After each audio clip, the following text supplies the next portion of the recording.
இயேசு கிறிஸ்துவின் இனிய நாமத்தில் வாழ்த்துக்கள். மீண்டுமாக துளிர்க்கும் வசனம் நிகழ்ச்சிக்கு உங்களை அன்போடு வரவேற்கிறேன். இந்த நாளிலும் ஒரு செய்தியோடு, நல்ல செய்தியோடு உங்களை சந்திக்கிறதுல மிக்க மகிழ்ச்சி. இந்த நாளில் கூட நம்ம செய்திக்கின் தலைப்பு பார்த்திங்கன்னா, பணத்தை பற்றி. பணம் ரொம்ப பிடிக்குமா? இல்லை பணத்தை எப்படி சம்பாதிக்கிறது? இந்த மாதிரி காரியத்தை குறித்து வேதத்தில் ஏதாவது போட்டிருக்குதா? அப்படின்னு சொல்லி தான் நான் இந்த நாளில் செய்தியை ஆயத்தம் பண்ணியிருக்கிறேன். நான் கற்றுக்கொண்ட சில காரியங்களை உங்களோடு இந்த நாளில் பகிர்ந்து கொள்ளலாம்னு நினைக்கிறேன். ஏன்னா பணத்தை பற்றி நமக்கு ஆண்டவருடைய பிள்ளைகளாகி நமக்கு பலவித சந்தேகங்கள் இருக்குது.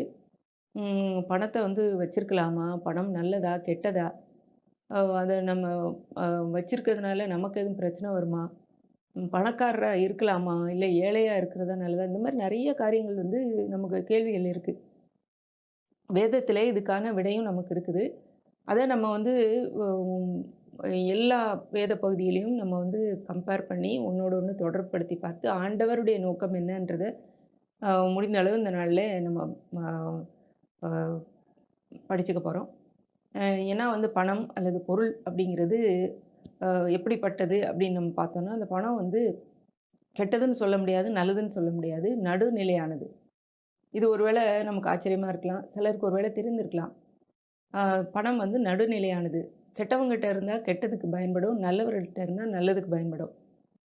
எப்படி ஒரு கெட்டவன்கிட்ட இருந்தால் அவன் குடிக்கிறதுக்கு, தவறான காரியங்களை செய்கிறதுக்கு அதை பயன்படுத்துவான். இதே இது நல்லவங்ககிட்ட இருந்தால் அது நல்ல காரியங்களுக்கு பயன்படும், நல்ல செயல்களுக்கு அது பயன்படும். இதனால தான் அது நடுநிலையானது. கெட்டவங்ககிட்ட போகமாட்டேன் அப்படின்னு அது சொல்கிறது இல்லை. யார்கிட்டனாலும் அது இருக்கும். அவங்க எப்படி பயன்படுத்துகிறாங்களோ அதுக்கேற்ற மாதிரி அது பயன்படும். அப்போ பணத்தை பற்றி நம்ம தெரிஞ்சுக்கணும். அது நியூட்ரல். அதனால் நல்லவர்கள் கையில் அது இருக்கணும்.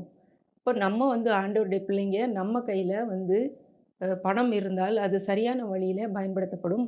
அதனாலே ஆண்டவருடைய பிள்ளைகள் இடத்துல பணம் இருப்பது அவசியம். இது முதலாவது காரியம். ரெண்டாவது காரியம் பார்த்திங்கன்னா, அந்த பணம் சம்பாதிக்கிறதற்கான பலனை தருபவர் கர்த்தர். இதை நம்ம புரிஞ்சுக்கணும். பணம் நம்ம கஷ்டப்பட்டு நானே உழைத்து, நானே சம்பாதித்து, நானே வச்சுருக்குது அப்படின்னு நீங்கள் நினச்சிங்கன்னா, அதுக்கு பின்னாடி அதை சம்பாதிக்கிறதுக்கான பலனை தருகிறவர் ஒருவர் இருக்கிறார்.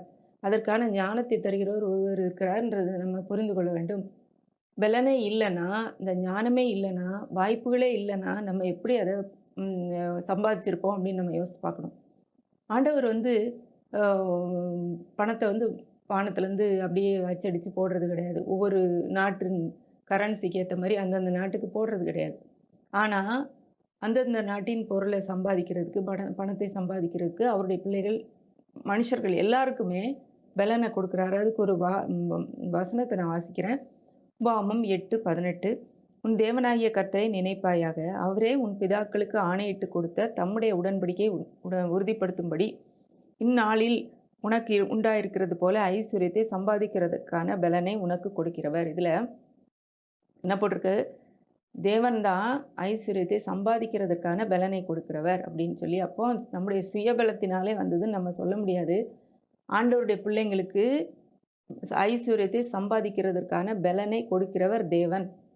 உலக மக்களுக்கு அவங்களுடைய சொந்த திறமையாக இருக்கலாம், அவங்களுடைய மனசில் அவங்களுடைய அறிவு திறமையாக இருக்கலாம். ஆனால் நமக்கு என்ன எதுக்குன்னா, அவருடைய உடன்படிக்கையை நிலைநிறுத்துவதற்காக ஐஸ்வர்யத்தை சம்பாதிக்கிறதற்கான பலனை கொடுக்கிற தேவன். அப்போது ஐஸ்வர்யம் நம்மகிட்ட இருக்கணும், அதற்கான பலனை கொடுக்குறவர் தேவன் என்கிற அந்த புரிதல் முதலாவது வேணும். அந்த மனசில் நம்ம தவறான காரியங்களை புரிந்து கொண்டு இருந்தோம்னா அது நமக்கு வருகிறதுக்கு வாய்ப்பே இல்லை. அடுத்தது பார்த்திங்கன்னா, மூன்றாவது காரியம் பணத்தை குறித்தது. பரலோக ராஜ்யத்தில் பணம் மிக கீழானது. அதாவது நம்ம நினைக்கிறோம் இந்த உலகத்தாரை பொறுத்தளவில் பணம் இருந்தால் போதும், என்னத்தனாலும் நம்ம சாதிக்கலாம், எப்படினாலும் வாழலாம் அப்படின்னு நம்ம நினைக்கிறோம். ஆனால் உலகத்தை மக்களை விட ஆப்போசிட்டானது தான் நம்ம இருக்கிற பரலோக ராஜ்யம். தேவனுடைய பிள்ளைகள் இப்போ ஒவ்வொருவரும், ஆண்டவரை ஏற்றுக்கொண்டவர்கள் ஒவ்வொருவரும், விசுவாசிகள் ஒவ்வொருவரும் எதில் இருக்கிறோம்னு பார்த்திங்கன்னா, பரலோக ராஜ்யத்தில் இருக்கிறோம். தேவனுடைய ராஜ்யத்துக்கு அடியில் அவருடைய குமாரனுடைய அன்பின் ராஜ்யத்துக்குள்ளே வந்திருக்கிறோம். நம்ம உலகத்தின் ராஜ்யத்துக்குள்ளே இல்லை. இப்போது இந்த ராஜ்யத்தின் அதுக்குன்னு சில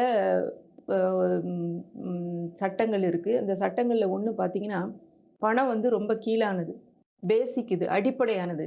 இதை கொண்டே நான் முக்கியத்துவப்படுத்த முடியாது. இதிலே நான் சரியில்லைன்னா மற்றதை ஆண்டவர் கொடுக்க மாட்டார்ன்றதான் வந்து ம், நமக்கு நமக்கு வேதம் கற்றுக் கொடுக்கிறது. இதை குறித்து நான் உண்மையாயிராவிட்டால், இதிலே நான் சரியா ஹேண்டில் பண்ணாட்டினா, மற்ற எதையும் நான் ஆண்டவர் குடுக்க மாட்டேன் அப்படின்னு ஒரு வசனம் இருக்குது. லூக்கா 16:11. அநீதியான உலகப் பொருளைப் பற்றி நீங்கள் உண்மையாய் இராவிட்டால், யார் உங்களை நம்பி உங்களிடத்தில் மெய்யான பொருளை ஒப்புவிப்பார்கள்? இதுல பணத்துக்கு, உலகப் பொருளுக்கு எப்படிப்பட்ட ஒரு அடைமொழி கொடுத்திருக்காரு ஆண்டவரு? அநீதியான உலகப் பொருள். அதுல எந்த ஒரு ஒரு மெய்யான உலகப் பொருள்னு சொல்லல அது. அநீதியான உலகப் பொருள். இத வச்சு இதுக்கும் மேலான மெய்யான பொருள் ஒண்ணு இருக்கு. அப்ப இத வந்து நான் சரியா அ ஹேண்டில் பண்ணும்போது, இதை சரியா நான் கையாளும்போது தான், மெய்யான பொருளை தேவன் நம்மிடத்துல நம்பி ஒப்படைப்பார். இப்போ நம்ம இது முன்னேறுவதற்கான வழி, நம்மிடத்துல இருக்கிற பணம் இப்ப எவ்வளவு இருந்தாலும் சரி, ஒரு சாதாரண ஒரு ரூ. 100 ஒரு ரூ. 50 என்னை பார்த்துக் கொண்டிருக்கிற சிறுவர்களா இருந்தா கூட, உங்களிடத்துல எவ்வளவு பணம் குடுத்துருக்காங்களோ, அந்த பணத்த நீங்க சரியான விதத்துல கையாளும்போது, அதை குறித்து உண்மையா இல்லன்னா உங்களுக்கு அடுத்த படிக்கு செல்வதற்கு வாய்ப்பே இல்ல. இதுவும் வந்து வேதத்திலே நம்ம கற்றுக்கொள்கிற ஒரு காரியம். அடுத்த ஒரு முக்கியமான ஒரு சட்டம் இருக்குது. பணம் வந்து கூட கொடுக்கப்படும். மத்தேயு 6:33 இதுல பணம், பொருள் எல்லாமே நம்ம எடுத்துக்கலாம். இதுவரைக்கும் இந்த 6ஆம் அதிகாரத்துல என்ன பேசிட்டு இருக்காருன்னா, "எண்ணத்தை குடிப்போம், எண்ணத்தை உடுப்போம். நீங்க கவலைப்படாதீங்க. இவைகள்லாம் உங்களுக்கு தேவை என்று உங்கள் பிதாவானவர் அறிந்திருக்கிறார்ன்னு" சொல்லி இந்த உலக பொருளை குறித்து தான் ஆண்டவர் பேசிட்டே இருக்கிறாரு. 33ஆம் வசனத்த வாசிக்கிறேன். "முதலாவது தேவனுடைய ராஜ்யத்தையும், அவருடைய நீதியையும் தேடுங்கள். அப்பொழுது இவைகளெல்லாம் உங்களுக்கு கூட கொடுக்கப்படும்." அப்போ இதுல வந்து இந்த வசனத்தின்படி பார்த்தீங்கன்னா, முதலாவது நம்ம தேட வேண்டியது பணத்தை அல்ல. தேவனுடைய ராஜ்யத்தையும், அவருடைய நீதி, அவருக்கு அடுத்த காரியங்களை நான் முதலாவது வைக்கும்போது, இந்த பணம் வந்து இந்த பொருள் வந்து என்னுடைய தேவைகள் வந்து கூட தான் குடுக்குறாரு. எப்படி வந்து நம்ம ஒரு கடையில போயி காய்கறி கடையில காயெல்லாம் வாங்குன பிறகு கருவேப்பிலை, கொத்தமல்லி அடிஷனா குடுக்குறாங்களோ, அதே மாரி இது வந்து கூட தான் கொடுக்கப்படும். அப்போ வந்து இது வந்து மெயின் கிடையாது. இது வந்து முக்கியம் கிடையாது. இதை நான் முக்கியப்படுத்தக்கூடாது. பணம் தான் எல்லாத்தையும் என்னுடைய குறி. என்னுடைய பணத்தை நான் தக்க வைக்க வேண்டும். இப்படின்னு சொல்லி அத நோக்கியே போயிட்டே இருக்கும்போது, தவறான விதத்தில நம்ம செயல்படுறோம் தேவனுடைய ராஜ்யத்தில. அப்போ நம்ம வந்து எதை தேட வேண்டும்? தேவனுடைய ராஜ்யத்தையும், அதனுடைய நீதியும், அவருடைய நீதியும் தேடும்போது, இவைகளெல்லாம் நமக்கு கூட கொடுக்கப்படும். குறைவுபடுறதுக்கு வாய்ப்பே இல்ல. ஒரு வசனம் கூட இருக்குது. கர்த்தருடைய ஆசீர்வாதமே ஐஸ்வர்யத்தை தரும். அதனோடே அவர் வேதனையை கூட்டார். இப்போ இன்னைக்கு வந்து ஆசீர்வாதம் வந்து ஆண்டவருடைய ஆசீர்வாதம் ஐஸ்வர்யத்தை தரும்ன்றத நம்ம பார்க்குறோம். அப்போ இதெல்லாம் வந்து ஆண்டவர் நமக்கு இருக்கணும்னு விரும்புறாரு. அப்போ வந்து இந்த காரியங்கள் நம்ம தெரியாம இருக்கும்போது, சரியான விதத்திலே இந்த பணத்தை நம்ம கையாள மாட்டோம். அடுத்தது பார்த்தீங்கன்னா, வேலை வந்து தேவன் கொடுத்தது. அது வந்து நம்முடைய ஆதாரம் கிடையாது. இப்ப நம்ம வந்து எல்லாருமே வேலை பார்க்க வேண்டும் அப்படிங்கிறது வேதத்தின் அடிப்படையில நம்ம எல்லாருக்கும் தெரிஞ்சிருக்கும். ஏன்னா ஆதாம படைச்ச உடனே அவனுக்கு வந்து வேலை குடுக்குறாரு. அவன் வந்து வேலை செய்யணும்னு அவசியமே இல்ல. ஏன்னா அவனுக்கு தேவையான எல்லா பழமரங்கள் இருக்குது, எல்லா கனிகள் இருக்குது. அவனுக்கு வந்து குறைவே இல்ல. ஆனா கூட அந்த அந்த இடத்த பண்படுத்தவும், பாதுகாக்கவும் அவன கொண்டு போய் வைக்கிறாரு. அவனுக்கு ஒரு வேலைய குடுக்குறாரு. அதேபோல தான் நம்ம எல்லாருமே வேலை பார்க்க வேண்டும் என்பதுதான் தேவனுடைய விருப்பம். அ புதிய ஏற்பாட்டுல பவுல் என்ன சொல்றாரு? "திருடுகிறவன் இனி திருடாமலும், குறைச்சல் உள்ளவனுக்கு கொடுக்கும்படி தன்னுடைய கைகளினாலே நலமான வேலை செய்ய கடவன்." அப்போ அடுத்தவங்களுக்கு கொடுக்கும்படி நம்ம வேலை செய்யணும். நமக்கு வந்து நான் எனக்காக அப்படின்றது கிடையாது. நம்ம வந்து நம்முடைய ஆதாரம் நமக்கு வர வேண்டியது யார்ட்டருந்து வரும்னா, தேவன்ட்டருந்து வரணும். அவர்தான் நம்முடைய ஆதாரம் என்கிற புரிந்து கொள்ளுதல் இருக்கணும். ஆனா வந்து வேலை என்பது மற்றவர்களுக்காக கொடுப்பதுக்கு, மற்றவங்களுக்கு தாராளமா கொடுப்பதற்கு நம்ம வேலை செய்யணுன்றது தான் இன்றைக்குள்ள நம்ம வேதத்தின் அடிப்படையில நம்முடைய கண்ணோட்டமாக இருக்க வேண்டும். ஏன்னா, இந்த காரியம் வந்து இல்லன்னா, நம்ம வேலை தான் ஐய்யயோ! எனக்கு வேலை பார்க்குறேன், இவ்வளோ வேலை பார்க்குறேன். எனக்கு வந்து பத்தல. எனக்கு வர்ற சம்பளம் இவ்வளோ தான் இருக்குது. அவங்க சரியா சம்பளம் குடுக்க மாட்டேங்கிறாங்க. எனக்கு ரொம்ப குறைவா இருக்குதுன்னு சொல்லி, நம்ம வந்து யாரு நமக்கு வேலை குடுக்குறாங்களோ, அவங்களே தான் நம்ம பார்த்துக்கிட்டே இருப்போம். ஆனா, வேதத்தின்படி அது சரியல்ல. வேலை செய்ய வேண்டும். ஆனால் அது ஆதாரம் கிடையாது. வேலை வந்து தேவன் வந்து செய்யணும்னு சொல்லியிருக்கிறாரு. அதனால என்னுடைய ஆதாரம் தேவனிடத்திலிருந்து வருகிறது. அப்படிப்பட்ட எண்ணத்தோடு நாம் வேலை செய்யும்போது, நம்ம வந்து மனுஷருக்காக இல்ல, தேவனுக்காக செய்றோன்றது தெரியும்.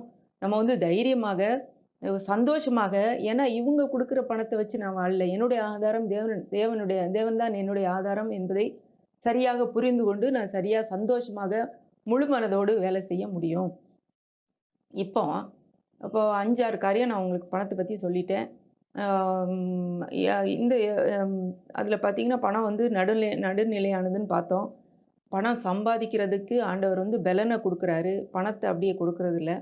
பரலோக ராஜ்யத்தில எல்லாத்துலயும் கீழ அடிப்படையானது ஒரு பேசிக் இது என்னன்னு பார்த்தீங்கன்னா, பணம். பணத்திலே நான் சரியில்லன்னா, மற்றதெல்லாம் ஆண்டவர் குடுக்க மாட்டாரு.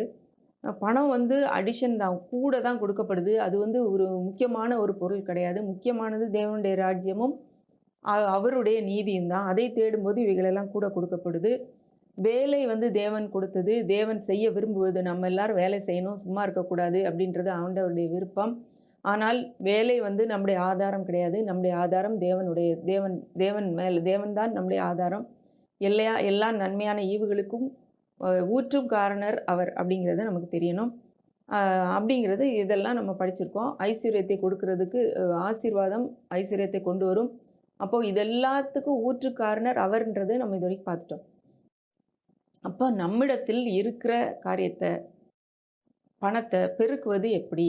அப்படிங்கிறது நமக்கு வந்து இப்ப தெரிஞ்சிருக்கணும். ஏன்னா, இதுவரைக்கும் வந்து நம்ம பார்த்தபடியெல்லாம் பார்த்தா, ரொம்ப ஜாஸ்தி பணம் வேணும் அப்படின்ற மாரி எதுலயாவது போட்டிருக்குது. ஆனா இல்ல.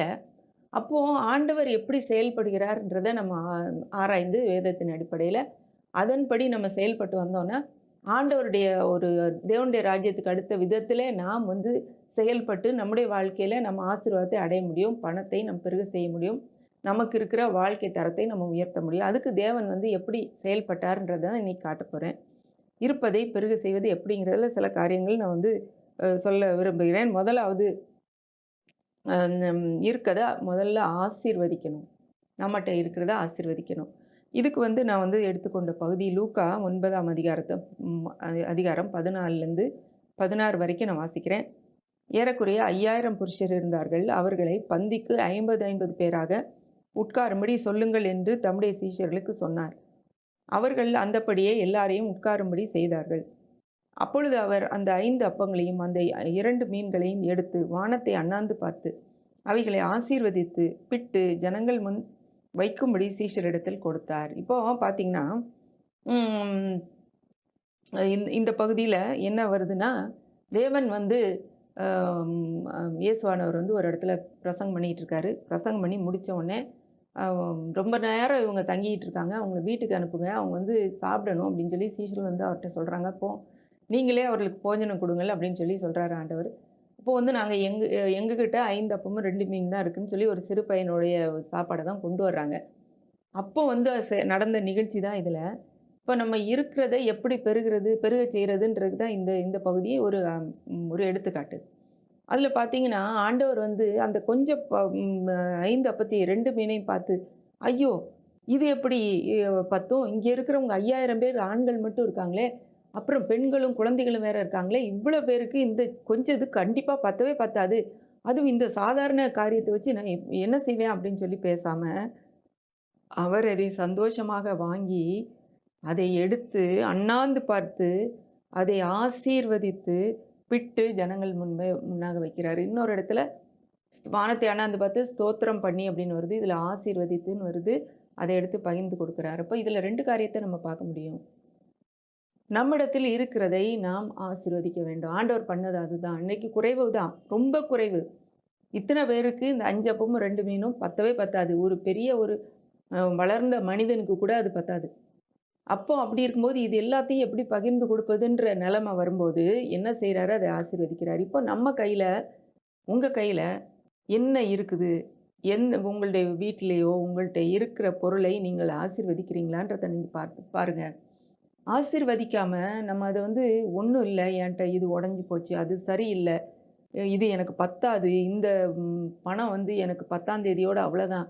5ஆம் தேதிக்குள்ள எல்லாமே காலியா போயிரும். அப்புறம் நான் கடன் வாங்கி தான் கிடைக்கணும். இப்படி வந்து வாங்கின காரியத்தை நாம் ஆசீர்வதிக்காமல், இப்படி வந்து இஷ்டத்துக்கு நம்ம வந்து வாயில அத சபித்துக் கொண்டே இருந்தோமானால், ஆசீர்வாதம்னா என்னது?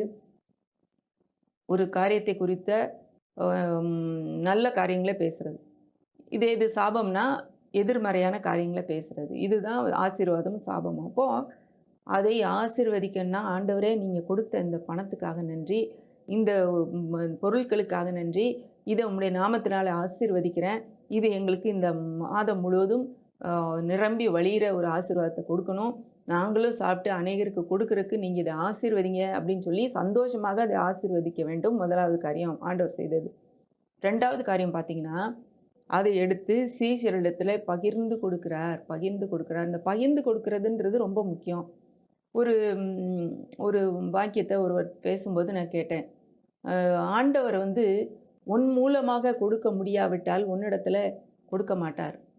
அதாவது if if God cannot get it through you he won't give it to you அப்படின்னு சொல்லி சொன்னார். அதாவது நம்ம மூலமாக அது போகும்னு தெரிஞ்சதுன்னா கண்டிப்பாக ஆண்டவர் நமக்கு கொடுப்பாரு.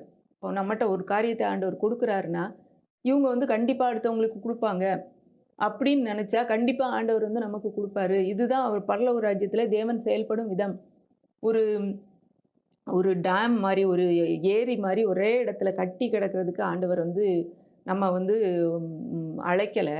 நம்மளை எப்படி அழைத்திருக்கிறார் ஒரு ஆசீர்வாதத்தின் வாய்க்காலாக நம்மளும் நிரம்பி மற்றவங்களுக்கும் அது வந்து போகிற அளவுக்கு அப்படி தான் போகணும்னு சொல்லி விரும்புகிறாரு. அப்போது அப்படிப்பட்டவர்களை தான் தேவன் ஆசீர்வதிக்கிறார்.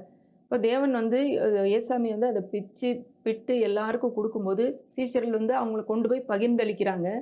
அன்றைக்கு அவ்வளவு 5000 பேர் ஆண்கள் மட்டும் மற்ற கிட்டத்தட்ட 15,000 பேருக்கு மேலே இருந்திருப்பாங்க. எல்லாரும் சாப்பிட்டு திருப்தி அடைந்த பின்பு எடுத்ததை எவ்வளோ கூட நிறைய நிரப்புனாங்களாம், 12 கூட நிறைய நிரப்புனாங்க. ஆண்டவர் வந்து என்ன சொல்கிறாரு, ஒன்றும் வீணாய் போகாதபடிக்கு மீதியானதை சேர்த்து வைங்கள்ன்றாரு. இது கூட ஒரு முக்கியமான ஒரு காரியம். பணத்தை ஆசீர்வதிக்கணும். பணமோ பொருளோ நம்மிடத்துல தேவன் கொடுத்துருக்கிற காரியங்களை நம்மகிட்ட இருக்க கொஞ்சமாக இருந்தாலும் அதை ஆசீர்வதிக்கணும். அடுத்து அதை அதை வந்து பகிர்ந்தளிக்கணும் மற்றவங்களோட. மற்றவங்களுக்கு பகிர்ந்து கொடுக்குறாரு. 2வது காரியம் சீஷர்கள் கொடுக்குறாரு. 3வது காரியம் அவங்க வந்து மீதியானதை சேர்த்து வைங்கள் அப்படின்னு சொல்லி சொல்கிறாரு. அது வந்து நீங்கள் வேஸ்ட் பண்ணாதீங்க. இதே காரியம் தான் நம்முடைய வாழ்க்கையில் நம்ம இப்போ நம்முடைய தேவைகளின் மத்தியில் நம்முடைய குறைவான நம்மிடத்துல இவ்வளோதான் இருக்குன்னா அதை குறித்து நம்ம செய்ய வேண்டியது இதுதான். மீதியானதை சேர்த்து வைக்கணும். இந்த 3 காரியம் பார்த்திங்கன்னா, அடுத்தது பார்த்திங்கன்னா, அடுத்த 4வது காரியம் பார்த்திங்கன்னா, முதலாவது நம்ம எதை வந்து தேவனுக்கு நம்முடைய முதலாவதை எப்பொழுதும் நம்ம தேவனுக்கு கொடுக்கணும். முதல்ல தேவனுக்கு கொடுத்துடணும். இதுக்கு வந்து ஆதாரமாக நான் வந்து எடுத்துக்கொண்ட பகுதி 1 ராஜாக்கள் 17 அதிகாரம். அதில் வந்து நீங்கள் பார்த்தீங்கன்னா எலியா தீர்க்கதரிசியை பற்றி வருது. எலியா தீர்க்கதரிசி ஆகாப் ராஜாட்ட போய் சொல்கிறான், என்னுடைய வார்த்தை அல்லாமல் இங்கே வந்து மழையோ எதுவுமே பெய்யாது அப்படின்னு சொல்லி தேவன் சொல்கிறாருன்னு சொல்லிட்டு போயிடறான். அவன் போய் கேரித் ஆற்றங்கரையில் ஒளிந்து கொண்டிருன்னு ஆண்டவர் சொல்கிறாரு. அங்கே ஒளிந்து கொண்டு இருக்கிறான். அவனுக்கு காகங்களும் டெய்லி வந்து அவனுக்கு சாப்பாடு கொண்டு கொடுக்குது. அவன் அந்த இடத்துல வந்து கொஞ்ச நாள் இருக்கிறான். அப்புறம் ஆற்றின் தண்ணியும் வற்றி போகுது மழை இல்லாதனால. அதனால் ஆண்டவர் சொல்கிறாரு, நீ சாரிபாத்துன்ற ஊருக்கு போ, அங்கே ஒரு விதவைக்கு நான் வந்து உனக்கு சாப்பாடு கொடுக்குறதுக்கு கட்டளையிட்டிருக்கிறேன்றாரு. அப்போது அந்த இடத்துக்கு அவன் போகும்போது அங்கே பார்த்திங்கன்னா விதவை பார்க்குறான். அதுக்கு பிறகு தான் அந்த பார்த்த உடனே என்ன கேட்குறான்னா, தண்ணி கொடு அப்படின்னு கேட்குறான். அவள் தண்ணி கொண்டு போகிறதுக்கு உள்ளே திரும்பின உடனே எனக்கு ஒரு அப்பம் செஞ்சு கொண்டு வா அப்படின்னு சொன்னோடனே அவள் என்ன சொல்கிறா, நான் வந்து எங்கள் வீட்டில் கொஞ்சோண்டு மாவு கொஞ்சம் எண்ணெய் இருக்குது, இந்த ஒரு நாளைக்கு நானும் என் மகனும் அதை சாப்பிட்டு செத்து போகிறதுக்காக நாங்கள் வந்து நான் இப்போ கொஞ்சம் விறகு பொறுக்கிட்டு இருக்கேன் அப்படின்னு சொல்லி சொல்கிறா. இதில் போய் நீங்கள் கேட்குறீங்களே அப்படின்னு சொல்கிறா. அதுக்கு எலியா சொன்ன காரியத்தை பாருங்கள். அப்பொழுது அவளை பார்த்து, பயப்படாதே, நீ போய் உன் வார்த்தையின்படி ஆயத்தப்படுத்து, ஆனாலும் முதல் அதிலே ஒரு சிறிய அடையை பண்ணி என்னிடத்தில் கொண்டு வா, பின்பு உனக்கும் உன் குமாரனுக்கும் பண்ணலாம். கர்த்தர் தேசத்தின் மேல் மழையை கட்டளையிடும் நாள் மட்டும் பானையின் மா செலவழிந்து போவதும் இல்லை, கலசத்தின் எண்ணெய் குறைந்து போவதும் இல்லை என்று இஸ்ரவேலின் தேவனாகிய கர்த்தர் சொல்கிறார். அப்போ பாருங்க, இவளுக்கு வந்த வார்த்தை, இவள்கிட்ட ஒன்றுமே இல்லை, இவள்கிட்ட கொஞ்சோண்டு இருக்குது. அவளுடைய எண்ணம் என்னென்னா, இந்த இதை வந்து சாப்பிட்டுட்டு நானும் என் பையனை சாப்பிட்டு இதோட செத்து போக போகிறோம், வாழ்க்கை முடிய போகுது, அவ்வளோதான் அப்படின்னு சொல்லி அதை ரெடி பண்ணுறதுக்காக கொஞ்சம் போய் விறகு பொறுக்கிட்டு இருக்கா. அந்த நேரத்தில் இவர் வந்து எனக்கு அதை கொண்டு வா அப்படிங்கிறாரு. ஆனால் கூட அந்த விதவைக்கு அதை கீழ்ப்படியக்கூடிய ஒரு எண்ணம் இருந்திருக்கு பாருங்க. அடுத்து இவன் சொல்கிறான், நீ வந்து முதல்ல எனக்கு பண்ணி கொண்டு வா, நீ கொண்டு வந்த பிறகு உன் மாவு குறையவே குறையாது, கர்த்தர் சொல்கிறாரு அதை அப்படின்னு சொல்லி சொல்கிறான் அவன். அப்போது அதை கேட்ட அவள் வந்து அப்படியே செய்து 14ஆம் வசனத்தை வாசிக்கிறேன். கர்த்தர் தேசத்தின் மேல் மழையை கட்டளையிடும் நாள் மட்டும் பானையின் மா செலவழிந்து போவதும் இல்லை, கலசத்தின் எண்ணெய் குறைந்து போவதும் இல்லை என்று தேவன் சொல்கிறார் என்று சொல்லி அவன் சொல்கிறான். அதுக்கு 15ஆம் வசனம், அவள் போய் எலியாவின் சொற்படி செய்தாள் அப்படின்னா, அவனுக்கு அதே மாதிரி முதல்ல ஒன்று வந்து கொண்டு வந்து கொடுக்குறா. அவளும் இவனும் அவள் வீட்டாரும் அநேக நாள் சாப்பிட்டார்கள். எவ்வளோ நாள் பஞ்சமோ, 3 வருஷம் 6 மாதம்னு சொல்கிறாங்க. அவ்வளோ நாளும் எலியாவுக்கும் சேர்த்து கொடுக்கக்கூடிய அளவுக்கு அவங்க வீட்டில் சாப்பாடு இருந்தது. அப்படின்னா ஒரே நாளில் அவ்வளோ மூட்டை மூட்டையாக வந்து அடுக்கிட்டாரானே இல்லை. தினந்தோறும் அவள் வந்து எடுக்க வேண்டியது, தினந்தோறும் அதை எடுக்க எடுக்க அதே அளவு இருந்திருக்கும்னு நான் நினைக்கிறேன்.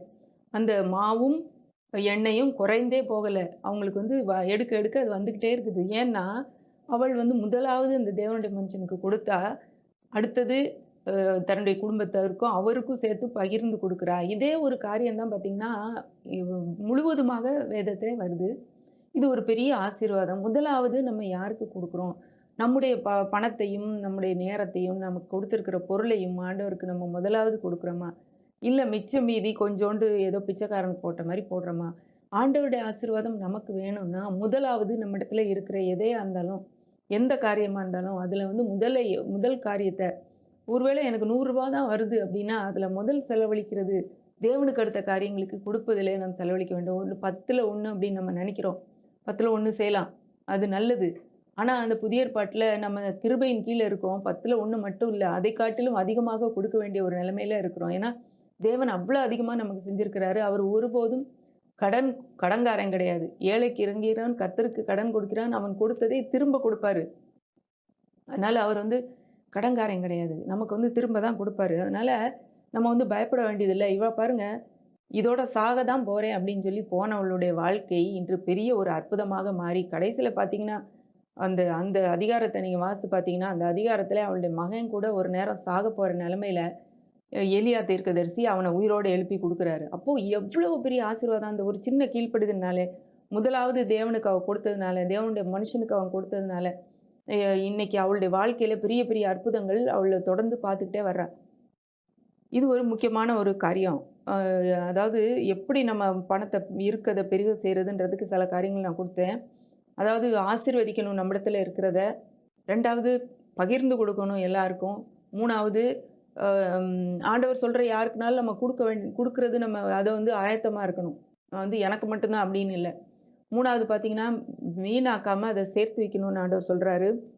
4வது முதலாவது தேவனுக்கு இப்ப நம்ம பார்த்தோமே, முதலாவது ஆண்டவருக்கு குடுக்கணும். குடுக்கும்போது கண்டிப்பா அதுக்குரிய ஆசீர்வாதம் இருந்துட்டே இருக்குது. ஒருவேள கோடி கோடியா ஆண்டவர் கொண்டு வந்து கொட்டுவாருன்னு நம்ம எதிர்பார்க்கக்கூடாது. நம்மட்ட இருக்கிறது வந்துகிட்டே இருக்கும். இருக்கிறது வந்துகிட்டே இருக்கும். நம்ம அடுத்தவங்களுக்கு குடுத்தாலும் வரும். அதுல குறைவே இருக்காது. அப்படித்தான் ஆண்டவர் வந்து குடுத்துக்கிட்டே இருக்கிறாரு நமக்கு. அடுத்து பார்த்தீங்கன்னா, இதுல வந்து இன்னொரு ஒரு காரியம், 5வது காரியம் ஒரு அ அதாவது மற்றவர்களோடு உள்ள உறவு, பணமும் மற்றவர்களோடு உள்ள உறவும் வந்து ரொம்ப முக்கியம், இந்த நேரத்துல. அதாவது இது இந்த பணத்தின் மேல ஒரு அன்பு, ஒரு பாசம், ஒரு பற்று சில நேரம் வந்துருது. நம்ம பணம் தப்பு அப்படின்னு சொல்லி வேதம் ஒரு நாளும் போதிக்கவில்லை. ஆனா பண ஆசை எல்லா தீமைக்கும் வேறா இருக்கிறதுன்னு சொல்லி வேதம் போதிக்குது. அப்போ வந்து இந்த பணத்தின் மேல இருக்கிற பற்றை எப்படி நம்ம போக்குறது அப்படின்னு பார்த்தீங்கன்னா, தேவன் மேலும் பிறர் மேலும் உள்ள அன்பு இந்த பணத்தின் மேல் உள்ள அன்பை விரட்டும். நம்ம ஆண்டவரையும் மற்றவங்களையும் முதலாவது வச்சுட்டோம்னா, இந்த பணம் வந்து பணத்த வந்து நம்ம அப்படி நேசிக்க மாட்டோம். பணம் வந்து நமக்கு 2வது தான் அப்படின்னு போயிருவோம். அடுத்தது இன்னொரு முக்கியமான காரியம், இந்த நம்ம முதலாவது தேவனுடைய ராஜ்யத்தை அதனுடைய நீதியும் தேடுங்கள்ன்றதுக்கு ஒரு சின்ன ஒரு விளக்கம். எப்படின்னு பார்த்தீங்கன்னா, தேவனை நேசி, பணம் உன்னை சேவிக்கும். பணத்தை நேசி, நீ அதனை சேவிப்பாய். அப்படின்னா என்ன அர்த்தம்? நீங்க தேவனிடத்துல அன்பு கூர்ந்து அவர முதல் இடத்துல வச்சீங்கன்னா, பணம் உங்களுக்கு வேலை செய்யும். ஆனா, பணத்தை முதலிடத்துல வைத்தீங்கன்னா, நீங்க பணத்துக்கு வேலை செய்வீங்க. பணத்துக்கு அடிமையாயிருவீங்க. இதுதான் வந்து நம்ம அந்த வசனத்தின் மூலமாக நம்ம அறிந்து கொள்கிற காரியம்.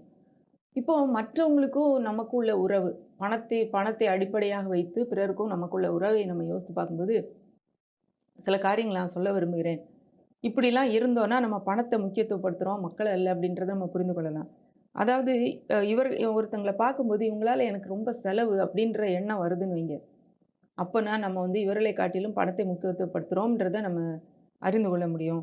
அடுத்தது, ஒருத்தர பார்த்த உடனே இவங்க தர வேண்டியது எனக்கு ஞாபகம் வந்ததுன்னா, அப்போ இவங்கள விட நான் பணத்த முக்கியத்துவப்படுத்துறேன் அப்படிங்கிறத நம்ம ஞாபகம் வச்சுக்கொள்ளலாம். அடுத்தது ஒருத்தங்கிட்ட பேசுறோம். எப்ப பேசுறோம் அப்டின்னா, எனக்கு ஏதாவது தேவை வேணும். ஏதாவது தேவைங்கிறது மட்டும் போது மட்டும் அவங்கள நான் கால் பண்றேன். அவங்ககிட்ட நான் பேசுறேன் அப்டின்னா, என்னுடைய அம் மனதிலே நான் பணத்துக்கு முதலிடம் கொடுக்கிறேன், மனுஷர்களுக்கு அல்ல அப்டிங்கிறத நம்ம வந்து புரிந்து கொள்ளலாம். இன்னொரு காரியம் பார்த்தீங்கன்னா, பிறருடன் உள்ள உறவு சரியில்லாம கொடுப்பது வந்து பலன் அளிக்காது. அதாவது மத்தேயு 5ஆம் அதிகாரத்தில 23, 24ல ஆண்டவர் வந்து பிறனோட நீ ஒப்புரவாயிட்டு வா, வந்து செலுத்து அப்படிங்கிறாரு காணிக்கைய. அப்போ அது வந்து நம்ம வந்து அ அதையும் நம்ம கவனத்தில கொள்ள வேண்டும். பிறரோடு உள்ள உறவு. இன்னொரு ஒரு முக்கியமான காரியம் பார்த்தீங்கன்னா, உறவுகளுக்காக நஷ்டத்தை பொறுத்துக்கொள்வது, மன்னிப்பதுங்கிறது ரொம்ப முக்கியம். இதுக்கு வந்து வேதாமத்தில நெறைய ஒரு எடுத்துக்காட்டுகள் இருக்கு. முதலாவது ஒரு எடுத்துக்காட்டு பார்த்தீங்கன்னா, ஆபிரகாமும் லோத்தும்.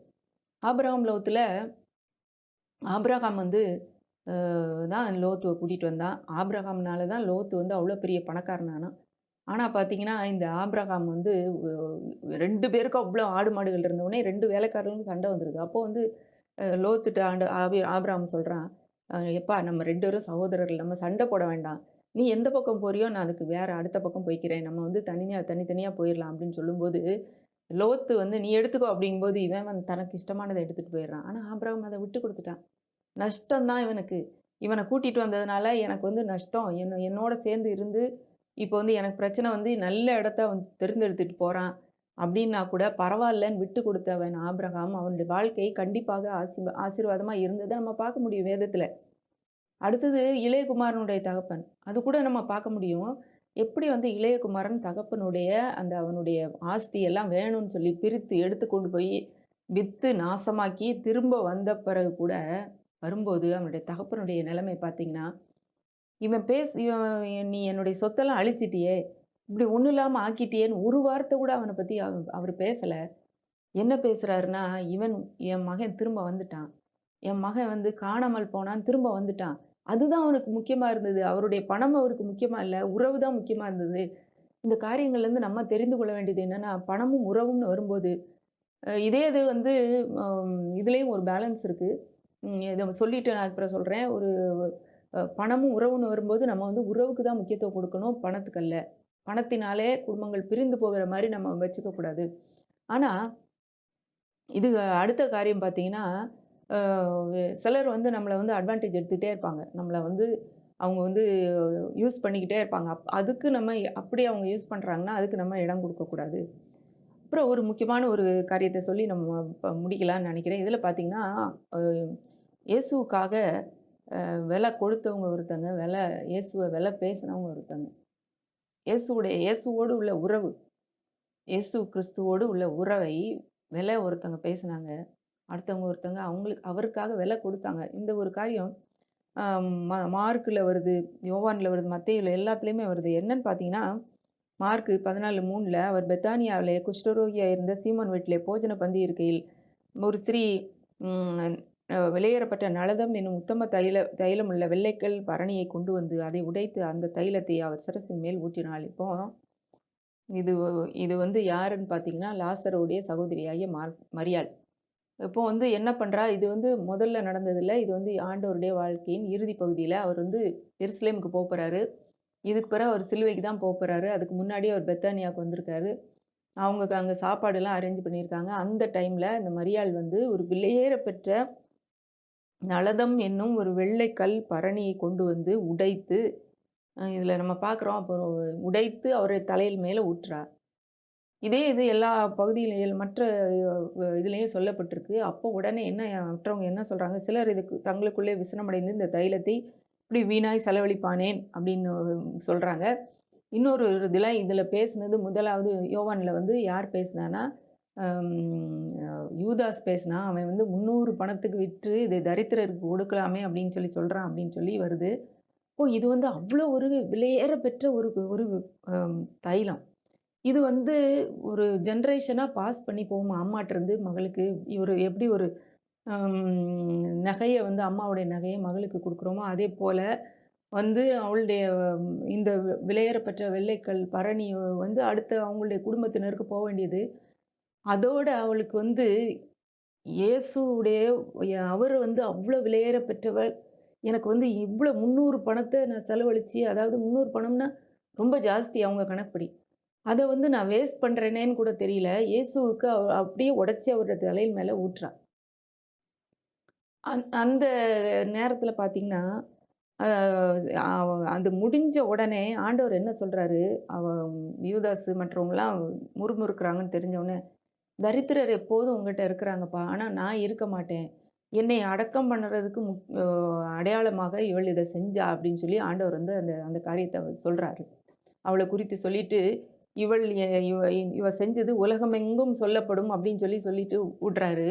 இது முடிஞ்ச உடனே யூதாஸ் காரியத்து எழும்பி போயி, அ ஆண்டவர வந்து இந்த இருக்கு பாருங்க.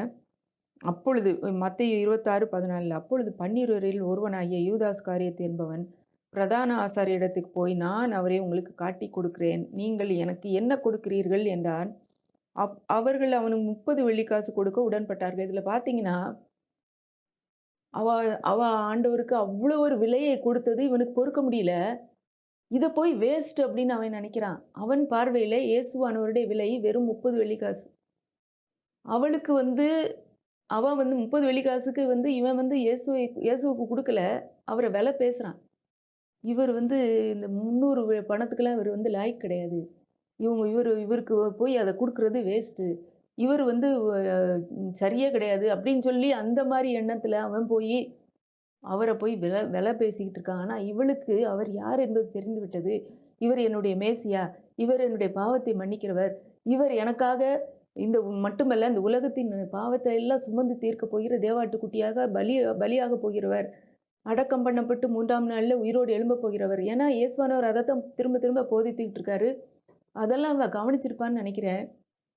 அதனால என்னுடைய மிகச் சிறந்ததை நான் அவருக்காக குடுப்பேன். நான் எவ்வளோ கஷ்டப்பட்டு சம்பாதிச்சாலும் பரவால்ல. அத நான் அவருடைய பாதத்துல, அவருடைய சிரசுல நான் ஊற்றிருவேன்னு சொல்லி உடைத்து அப்படியே கம்ப்ளீட்டா ஊத்திர்றா. அவளுக்கு அவர் மிகவும் விலை மதிப்புள்ளவராக இருந்தார். ஆனா யூதாஸ்க்கு இவர வச்சு பணம் பார்க்கறது தான் முக்கியமா இருந்தது. இவர கொண்டு வித்துருவோம். எனக்கு எனக்கு இவரால எந்த பிரயோஜனமும் இல்ல. ஏன்னா இவர் வந்து இவர் சும்மா சாதாரணமானவர் அப்படின்னு சொல்லி அவனுடைய எண்ணம். அவர பற்றிய உண்மையான ஒரு ஒரு ரெவலேஷன் அவர் யார் என்ற ஒரு வெளிப்பாடு அவருடைய சீஷனா இருந்தும் புரியாமல் போன ஒருவன் யூதாஸ் காரியத்து தன்னுடைய வாழ்க்கையை வீணாக்கி போட்டான். இன்னைக்கு நம்முடைய பணம் நாம் அதை எப்படி கையாளுகிறோம் என்பது நாம் எப்படிப்பட்டவர்கள் என்பதை நமக்கு காட்டிவிடும்.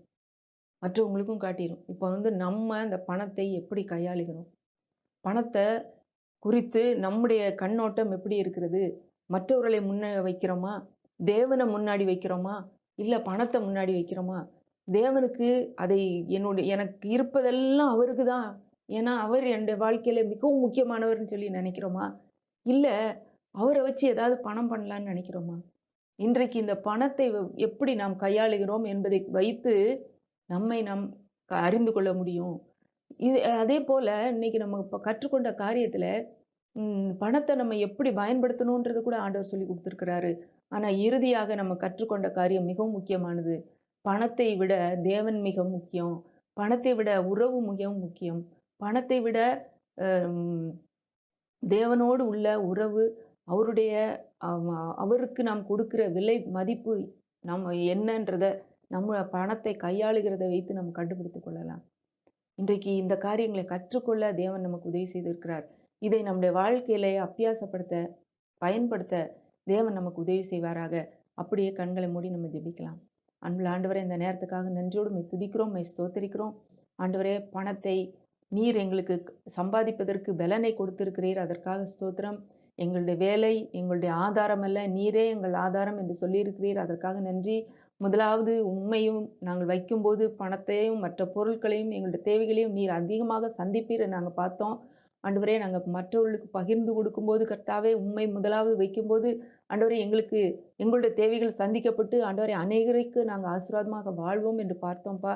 ஆண்டவரே, தொடர்ந்து நாங்கள் பணத்தை முக்கியத்துவப்படுத்தக்கூடாது. ஆண்டவரே, உம்மையும் பிறரையும் முக்கியத்துவப்படுத்தணுன்றதை கூட நாங்கள் அறிந்து கொண்டோம் ஐயா. இந்த காரியத்தை எங்கள் வாழ்க்கையில் நாங்கள் செலவழித்து ஆண்டவர் இந்த வாழ்க்கையிலே நாங்கள் பயன்படுத்தி கர்த்தாவே உம்முடைய நாமத்தை மகிமைப்படுத்த வாழ்க்கையில் வெற்றியாய் வாழ அநேகருக்கு ஆசீர்வாதமாய் வாழ நீர் எங்களுக்கு உதவி செய்யும்படி ஜெபிக்கிறோம். நீரே பொறுப்படுத்திக் கொள்ளும் வழிநடத்தும் இயேசுவின் மூலம் தாழ்மை கேட்கிறோம் பிதாவே. ஆமென்.